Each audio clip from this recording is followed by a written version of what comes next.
తెలంగాణలో జరిగిన బీసీ గణనను స్వాగతిస్తున్నామన్నారు ఎమ్మెల్సీ కవిత. బీసీలకు 56% రిజర్వేషన్లు కల్పించిన తర్వాతే లోకల్ బాడీ ఎన్నికలకు వెళ్లాలన్నారు.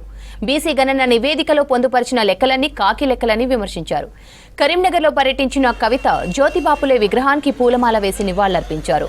కాంగ్రెస్ సర్కార్కు బీసీలంటే చిన్నచూపన్నారు. అందుకే రేపు జరగబోయే కేబినెట్ మీటింగ్లో అసెంబ్లీలోనూ కులగణనపై షార్ట్ డిస్కషన్ చేయనుందన్నారు కవిత. 2011లో జనాభా లెక్కలు చేయడం జరిగింది. 2011లో చేసినటువంటి జనాభా లెక్కలలో మన తెలంగాణ ప్రాంతంలో 83 లక్షల ఇండ్లు అంటే 83 lakh హౌస్ హోల్డ్స్ ఉన్నాయని చెప్పింది. ఆనాడు వాళ్ళు చెప్పినటువంటి జనాభా కేంద్ర ప్రభుత్వం చేసిన జనాభా లెక్కల్లో 3,50,00,000 మంది జనాభా ఉందని చెప్పింది. ఏది 2011. 10 ఏళ్ల తర్వాత చేసినటువంటి లెక్కలో కాంగ్రెస్ ప్రభుత్వం ఏం చెప్తుంది?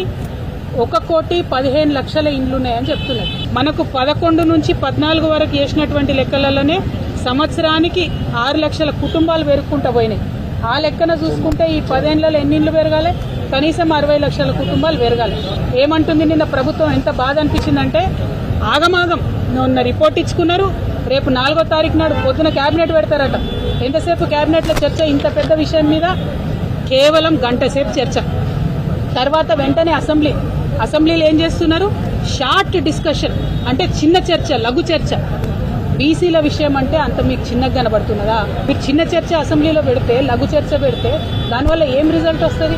మీరు పెడితే అసెంబ్లీలో బిల్లు పెట్టండి, అసెంబ్లీలో కౌన్సిల్లో బిల్లు పాస్ చేసి బాజాప్తా మీరు ఏదైతే చెప్పినో బీసీలకు అట్లా రిజర్వేషన్ ఇవ్వండి.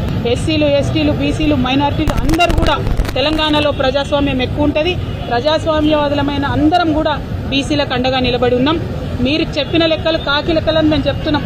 అయినా సరే ఆ కాకి లెక్కల్లో మీరు చెప్పినటువంటి శాతానికైనా తక్షణమే రిజర్వేషన్ ఇచ్చినాకనే మీరు ఎన్నికలకు పోవాలి.